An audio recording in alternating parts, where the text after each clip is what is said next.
खुलुमबाय आंनि मुङा मुस्रि हेमन्त बसुमतारी आं दा समाव अनेक बिबिसिनिफ्राय बुंगासिनो दं बड'लेण्डनि कक्लाबारि फारामाव जेंना नुजानायनि सोमोन्दै रायजोफ्रा मा बुङो एबा मा लुबैयो फै जों फाराम खाथिनि मानसिफोरनिफ्राय मिन्थिना लानि बिथां देदसुंगोरा ब्रह्मनिफ्राय कक्लाबारि फाराम होननानै बुङोब्ला बयबो मिथिगौ दा बे फारामा मोनसे समाव बेखौ कक्लाबारि सेन्ट्रेल स्टेट फाराम हिसाबै मिथियोमोन दा बे फारामा बाक्सा जिल्लानि कक्लाबारि मौजानि सिङाव थानाय नबदिहेरा गामि बारगाव गामि आरो गुरुमारा गामि बे खाथि गामियावनो गायसनजानाय दा बे फारामनि हाखौ बिटिसि सरकारा गोबां बोसोरनिफ्राय आबादारिफोरनो लिस्टआव होनाय जायो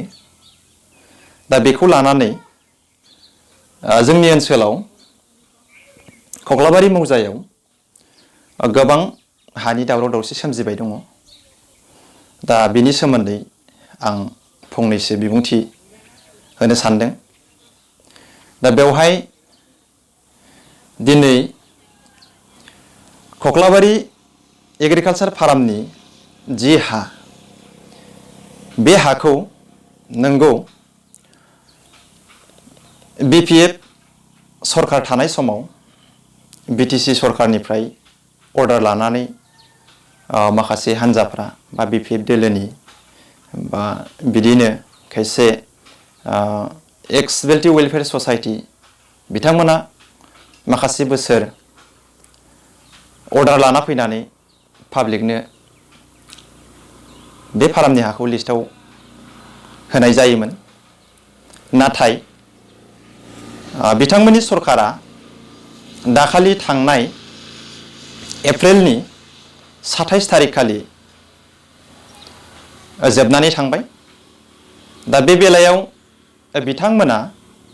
अर्डार लाबोदों होननानै बा अर्डार मोनदों होननानै फारामनि हाखौ माखासे कौशल रचना खालामनानै रायजोखौ थगायनानै माने हाखौ राननो नाजाबाय दङ दा बेखौ रायजो राजाफ्रा गोबां सोंथि दैखांदों दा बिथांमोना सरकार थानाय समाव राननो हायोमोन नाथाय दा सरकार बायनानैबो बिथांमोना पावारखौ बोरै मोनखो दा बेखौ सावरायलायबाय दङ दा आं सासे नबदिहेरा गामिनि आबाद मावनानै जाग्रा सुबुं हिसाबै आं बेखौ बुंनो सानोदि दिनै बिथांमोना अर्डार मोनदों होननानै खायसे बिथांमोननि जि राजनितिक हान्जानि माखासे नबदिहेरा हिसाबै सानैसो दैदेनगिरिफोर दं बिथांमोना बे हाखौ लानानैनो राजनिति खालामबाय दङ दा बेखौ रायजो राजाफ्रा गोबां दुखु मोनदों दा बे बेलायाव जोङो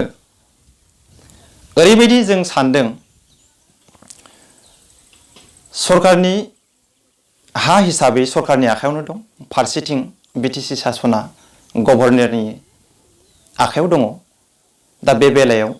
रावबो हान्जानो सोरबा बिपिएफआनो जा बा सोरबा माबा मोनसे एनजिअ ससाइटियानो जा बा माबा मोनसे इउपिपिएल हान्जायानो जा दा बिदि खुनु माने सरकारनिफ्राय बे हाखौ राननो थाखाय अथरिटि होनाय जायाखै दा बे बेलायाव बिथांमोना एमब्रायै अर्डार मोनदों होननानै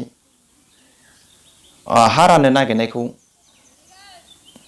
आं हिसाबैबो आं दुखु मोनदों आरो रायजो हिसाबैथ' दुखु मोनखादोंआनो दा बेखौ रायजो राजा हिसाबै जोङो ओरैबायदि जों रानजानो लुबैदों जिहेतु ओनसोलनि माखासे सानसुमै मेलेमजिबि सुबुंफोरखौ लेंथुमनानै बावहाय मोनसे सामलाय आफाद दानानै बे सामलाय आफादनि गेजेरजों बे फारामनि हाखौ जोंनि गोरिब गुन्द्रा आबाद मावनानै जाग्रा आबादारिफोरनो जाहाथे समान नोजोरजों जि एसे गोलैयो बेखौ राननानै होथों होननानै जोङो खावलायो दा बावहाय ओरैबायदि जायो माखासे बाबेनलांनाय बोसोरफोराव बिथांमोना गावसोरो पावाराव दं होननानै पावार खोन्थानानै गावसोरनि मानसिनोल' सोरबा सासे मानसिनो फारामनि हाखौ सासेयावनो प्लट 2 बा प्लट 3 बा प्लट मोनबा गाहाम बिथांमोना होयो आरो बै जाय बिथांमोना लाना फैयो बे बिथांमोना राजनितिक खालामनानै बे हाखौ गावसोरनि सापर्टनि मानसिनोल' बिथांमोना हाखौ थाखा लानानै राननानै होयो जाहाथे बेबायदि सिस्टेमा जानो हाया बेखौ जों रायजोआ जोङो दा सानलायदों आरो बिनि थाखायनो जोङो ओनसोलनि सानसुमै गेदेमा मेलेमजिबि बिथांमोनखौ जों खावलायदों बे फारामनि हा राननाय बेलायाव बयबो आवगायबोनांगौ आरो सामलाय आफाद दानानै बेखौ गोजोनै राननानै होनांगौ जों बेखौ मिजिंथिदों दा जिहेतु दिनै जोङो माखासे बोसोराव नुबोदों जि बिला थाखा फैसा गोनां मानसि बिथांमोनाल' हाखौ मोजां हाखौ मोननाय जादों बेनिफ्राय जोंनि जि थाखा फैसा गैजायै गोरिब गुन्द्रा एसे एनै रांजों आबाद मावनानै जिउ खांग्रा बे सुबुंफ्रा जोबोद खस्थ'यै सेलाय बेलायनि गेजेरजों बोरि हा गाज्रि हा खेथि जायै गराखहनिया थानाय बेफोरबायदि हाखौ जोङो मोनो आरो बेवहाय जोबोद खस्थ'यै आबाद मावनानै दिखांनानै लाबोनांगौ जायो जाहाथे बिदि जानो हाया जों बेखौनो खावलायदों जिहेतु दा रावनिबो आखायाव बे फारामनि हानि राननायनि अथ'रिटिया गैया जों बेखौ मोजाङै दा सावरायलायनानै जों मिथिनोबो मोनदों सरकारनि मानसिनाव जेब्ला सोंहरो बिथांमोना बुंहरदों रावनिबो अथ'रिटियाव बे हाखौ राननो होनाय जायाखै दा बेखौ बावैसो साननि उनावसो रायलायनानै मा खालामनो हायो बेखौ बिथांमोनाबो बुंहरदों दा बे बेलायाव बिथांमोना रायजो राजाखौ थगायसोमनानै अर्डार मोनदों होननानै बेखौनो गामि गामि हाबनानै नटिसबो होदों बिथांमोना हा राननाय जासिगोन होननानै आरो बिथांमोना प्रति बिघा 650 बेबायदि लानाय जागोन होननानै बिथांमोना नटिस होदों दा बेखौ जोङो आयेननि बादगा बा आयेननि बेरेखायै बिथांमोना खामानि मावनाय जादों होननानै जों साननो हायो खारन दिनै बिटिसिआव इलेक्सननि मडेल कड अफ कन्डाक्ट नांनानै दङ फारसेथिंजाय लकडाउन जानानै दङ आरो फारसेथिं बिटिसि सासना रायजोपालनि आखायाव दङ बे बेलायाव बिथांमोना सरकारनिफ्राय बोरैहाय अथ'रिटिखौ मोननो हायो दा बेवहाय जों साननो हायो आरो फारसेथिंजाय जोंनो सरकारनि मानसिया खोन्थाहरनाय बायदिब्ला खुनु अथ'रिटिखौनो रावबो हान्जानो होनाय जायाखै होननानै बिथांमोना फोरमायहरदों दा बेखायनो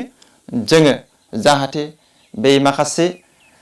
पाब्लिकनिफ्राय जि दालाल खालामदों दा गामि गामि जों नुदोंबो आरो खोनादोंबो जाय बिथांमोना फारामनि हा होगोन होननानै